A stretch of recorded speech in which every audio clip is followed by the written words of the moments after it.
नमस्कार दोस्तों, brilliant classes में आप सभी का स्वागत है। आज हम लोग क्लास 12 फिजिक्स इलेक्ट्रोस्टैटिक्स चैप्टर का 7वां भाग अध्ययन करने जा रहे हैं, जिसमें से आज का हम लोग का टॉपिक होगा वैद्युत द्विध्रुवीकरण विद्युत क्षेत्र की तीव्रता का निर्धारण।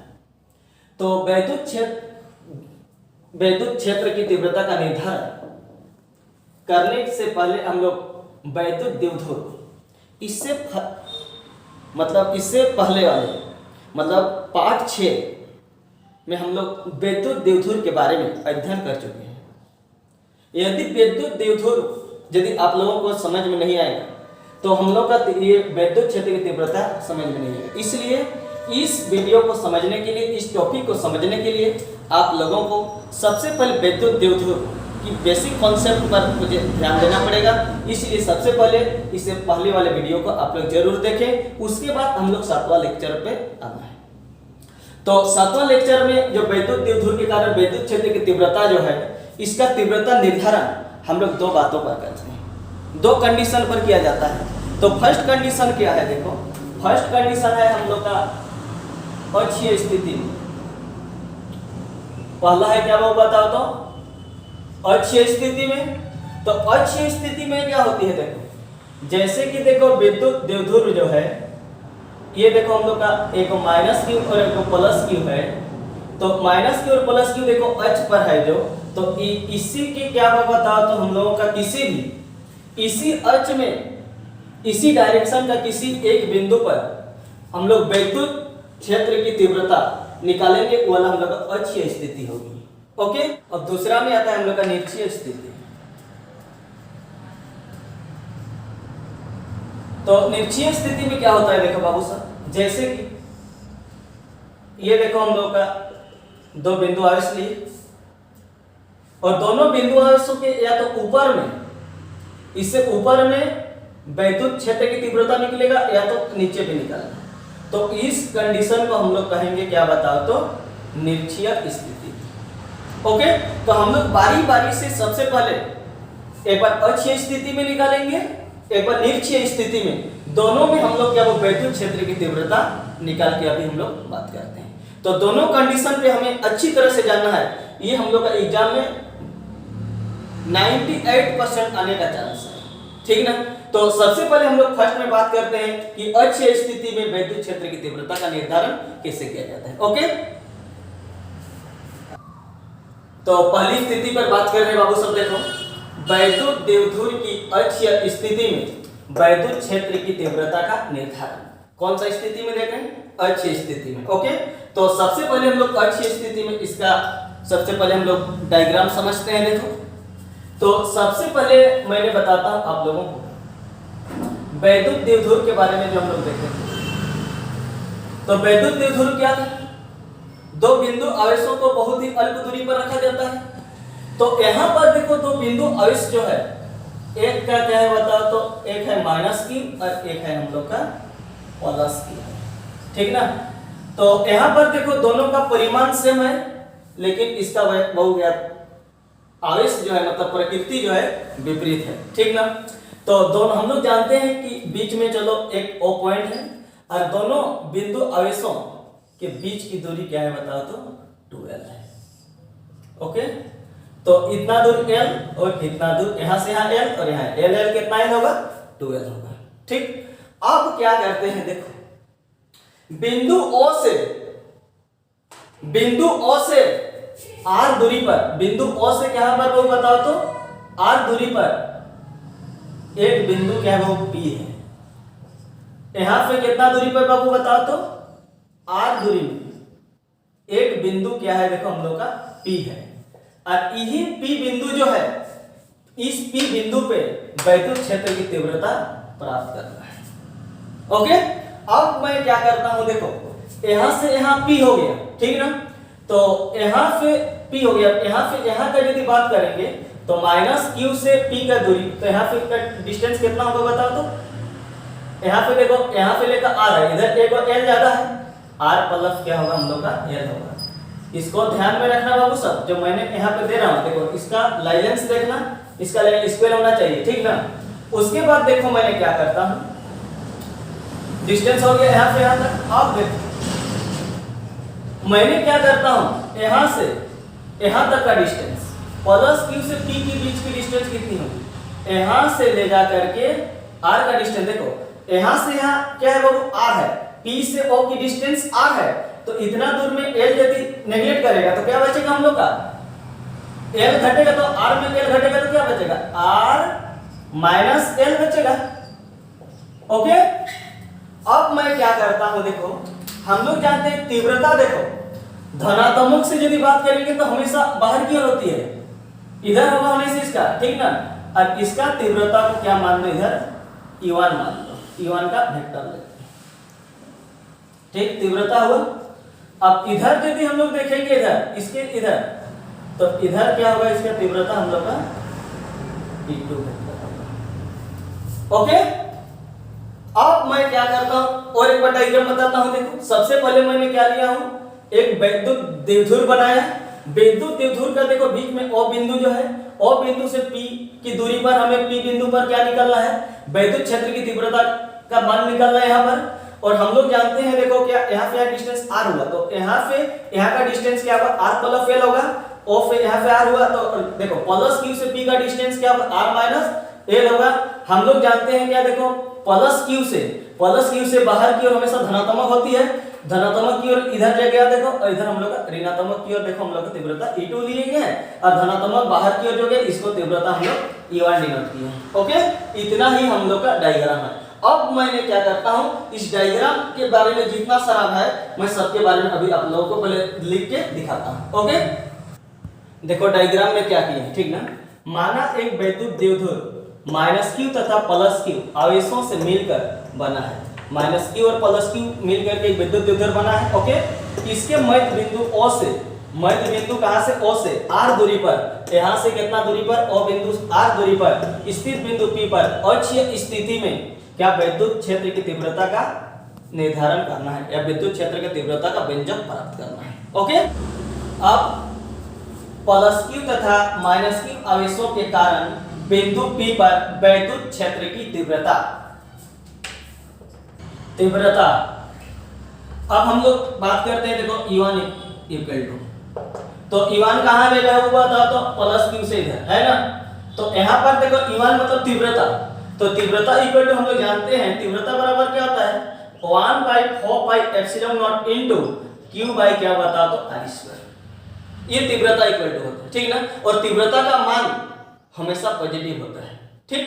तो यहां पर क्या करते हैं, देखो E1 बराबर क्या होगा, 1/4 पाई एप्सिलॉन नॉट इनटू q बटे r²।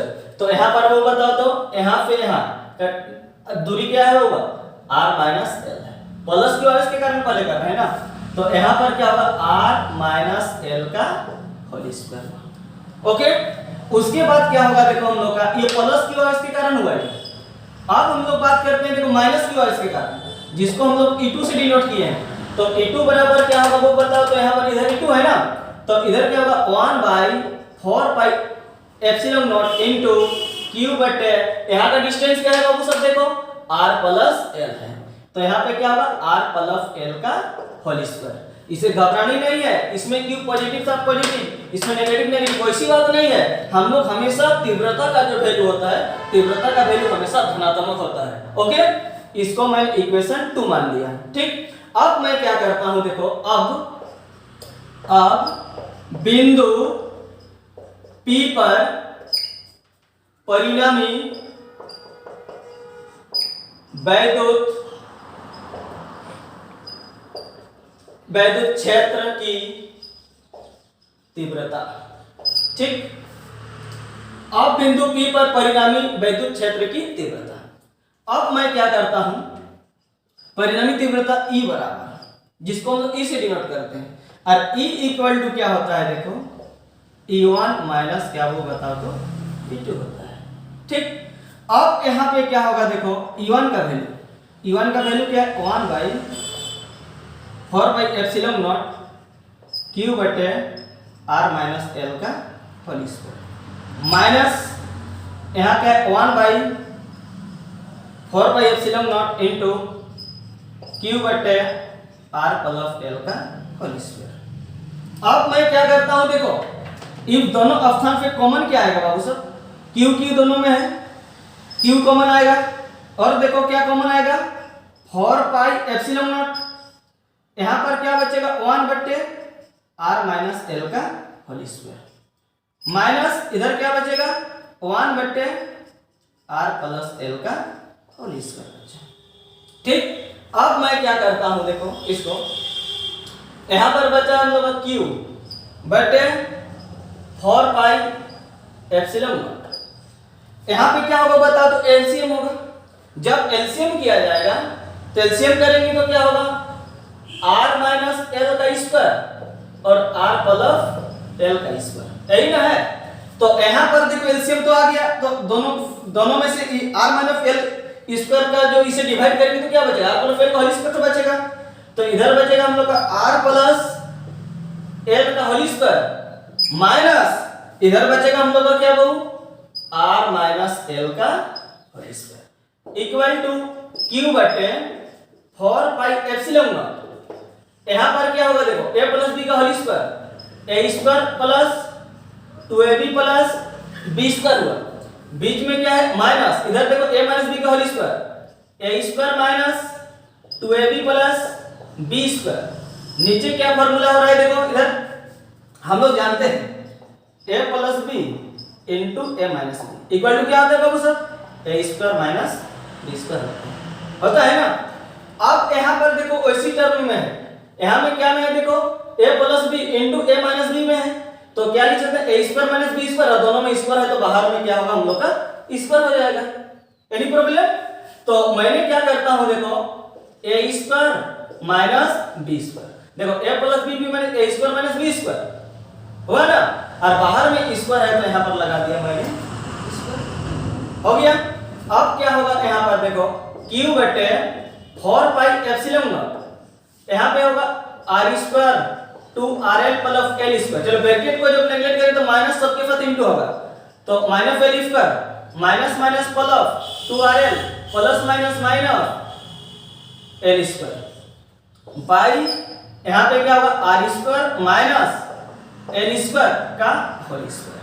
चलो कटेगा क्या plus minus cancel, plus minus cancel, क्या बच गया वो बताओ तो q बटे 4 पाई एप्सिलॉन नॉट, यहां पर क्या 2rl कितना हो गया 4rl बाई यहां पर होगा r square minus l square का होल स्क्वायर, ये बच गया। हम लोग जानते हैं यहां पर देखो थोड़ा सा डायग्राम में, डायग्राम क्या है बाबू सब देखो, यहां पर देखो r का वैल्यू कहां पे है o से, देखो p का वैल्यू r देखो इतना बड़ा है, l देखो प्लस q से o का बीच की दूरी l है, तो r के सापेक्ष यहां l यदि देखा जाएगा तो l बहुत छोटा है कि नहीं। तो यहां पर मैं क्या लिख सकता हूं देखो r जो है बहुत बहुत ग्रेटर है किससे वो बताओ तो l से, है ना। तो यहां पर क्या होगा देखो r square minus l square लगभग क्या है देखो हम लोग का r स्क्वायर के इक्वल है, r square minus l square क्या है बताओ तो r स्क्वायर के इक्वल है ना। तो मैंने क्या करता हूं q बटे 4 पाई एप्सिलॉन नॉट, ऊपर में क्या 4rl जो है इसको मैं क्या करता हूं देखो इसको 4 को 2 into 2 में डिवाइड करता हूं 2 into 2 है ना, और q को यहां पर लिख 2ql यहां पर मैं लगा दिया, और यहां पर देखो क्या हो गया r स्क्वायर r जो बहुत बड़ा है l से, तो l तो नेगलेक्ट हो जाएगा, ओनली r स्क्वायर तो बचेगा, तो r स्क्वायर का स्क्वायर तो 2 2 कितना बच गया 4 बच गया, बचा ना, क्या बच गया यहां पर देखो वो बताओ तो 4 बच गया हम लोगों का। अब यहां पर क्या होगा देखो हम लोग का rl भी है ना 2q, अब मैं क्या करता हूं देखो r है, r को रहने दिया l l q q। अब मैं हम लोग जानते हैं क्या जानते हैं देखो यहां पर, या तो फार्मूला में जब इसको सेटिंग करेंगे तो इससे भी लिख सकते हैं 2 जानते हैं 4 को मैंने देखो 2 भाग में डिवाइड कर 2 into 2 कर दिया है ना, q को q लिख दिए, और यहां पर देखो l और r को r रहने दिए। हम लोग जान पढ़े थे कि क्या वो डाइपोल इलेक्ट्रिक डाइपोल मोमेंट वैद्युत द्विध्रुव आघूर्ण पर हम लोग जानते थे p इक्वल टू क्या होता है 2q into या तो q into 12 q into 12 है ना। तो Q इंटू 12 इक्वल टू क्या होता है हम लोग का P, तो Q into 12 equal to P लिख सकते हैं। तो अब यहाँ पर देखो इतना दूर करने के बाद यहाँ समझना है ना, 4 को मैंने 2 इंटू 2 में डिवाइड कर दिया, Q को Q रहने दिया, L को 2 के बाद इंटू कर दिया, R को R रहने दिया, ठीक ना। अब देखो एक को R कैंसिल हुआ तो 3 को R बच गया नीचे यहाँ पे। तो हम लोगों का यहाँ पर जो प्राप्त होगा देखो, इसके बाद जो प्राप्त होने वाला है हम लोगों का, क्या प्राप्त होने वाला है देखो, E इक्वल टू क्या हो गया 1 by 4 pi epsilon naught. Okay, और हम लोग जानते हैं देखो Q into 12 equal to P, तो क्या बचा वो बताओ, तो 2P हुआ, क्या बच गया 2P, और R का क्या होगा हम लोग का Q। ये जो प्राप्त हुआ हम लोग का क्या हुआ, अक्षीय स्थिति में वैद्युत क्षेत्र की तीव्रता का व्यंजक या निर्धारण यही हुआ। ओके।